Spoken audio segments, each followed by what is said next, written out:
sini saya akan membahas tentang sistem pencernaan manusia.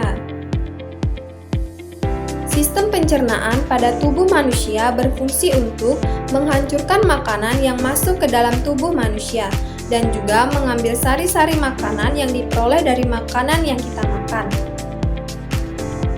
Dan selanjutnya akan dijadikan energi untuk kita beraktivitas. Pertama, makanan masuk ke mulut. Mulut merupakan pintu gerbang ke sistem pencernaan. Sistem ini berfungsi memecah makanan menjadi beberapa bagian dengan tujuan mempermudah proses pencernaan. Ludah sangat berguna karena bercampur dengan makanan dan bisa lebih menghancurkan makanan, sehingga lambung tidak perlu mencerna seluruh bongkahan makanan.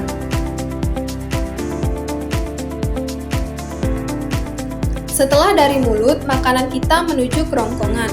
Kerongkongan adalah suatu saluran seperti tabung sepanjang 20 cm yang menghubungkan antara rongga mulut dan lambung. Di dalam kerongkongan terjadi gerakan peristaltik, yaitu gerakan meremas yang dilakukan oleh dinding kerongkongan untuk membuat makanan terdorong masuk ke dalam lambung.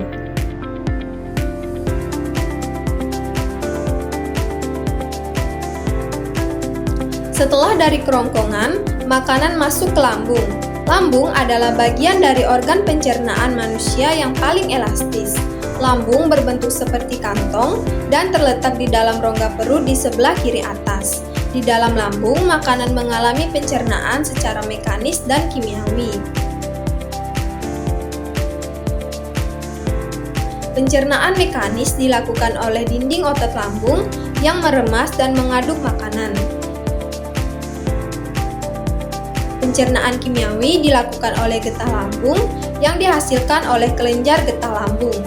Getah lambung mengandung enzim pepsin, renin, dan asam klorida.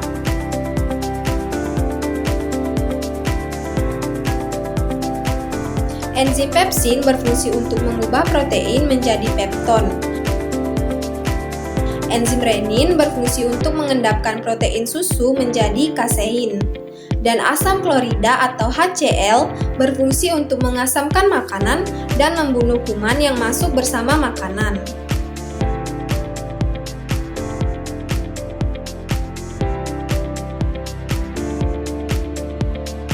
Setelah dari lambung, makanan pergi ke usus halus. Usus halus merupakan usus terpanjang dalam saluran pencernaan karena panjangnya 6-7 meter. Di dalam usus halus terdapat cairan khusus untuk membantu penyempurnaan pencernaan makanan. Usus halus terdiri dari 3 bagian, yaitu usus 12 jari, usus kosong, dan usus penyerapan. Usus 12 jari atau duodenum memiliki panjang sekitar 25 cm. Usus 12 jari mencerna makanan menggunakan bantuan getah pankreas dan getah empedu. Getah pankreas dihasilkan oleh kelenjar pankreas. Getah pankreas mengandung enzim amilase yang berfungsi mengubah zat tepung atau amilum menjadi zat gula atau glukosa. Enzim tripsin berfungsi mengubah pepton menjadi asam amino. Enzim lipase berfungsi untuk mengubah lemak menjadi asam lemak dan gliserol. Kalau getah empedu dihasilkan oleh hati dan disimpan di dalam kantong empedu. Getah empedu berfungsi mencerna lemak. Selanjutnya, usus kosong atau jejunum terletak di antara usus 12 jari dan usus penyerapan. Usus kosong memiliki panjang sekitar 2,5 meter dan berfungsi untuk mencerna lebih lanjut makanan yang telah dicerna oleh usus 12 jari. Terakhir adalah usus penyerapan, yang merupakan tempat penyerapan sari-sari makanan. Di seluruh permukaan dindingnya terdapat ujung-ujung pembuluh darah yang menyerap sari-sari makanan. Kemudian sari-sari makanan diedarkan melalui aliran darah ke seluruh tubuh. Setelah itu, makanan yang dicerna masih berlanjut ke usus besar. Usus besar berfungsi menyerap cairan, vitamin, dan mineral dari sisa-sisa makanan yang telah diserap oleh usus halus.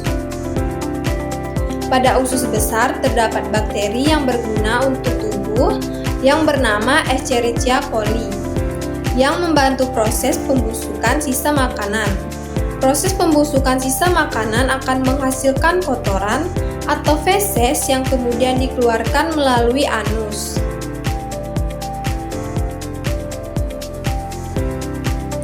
Organ terakhir yang bernama rektum adalah ujung muara dari usus besar yang berfungsi sebagai tempat penyimpanan feses sementara.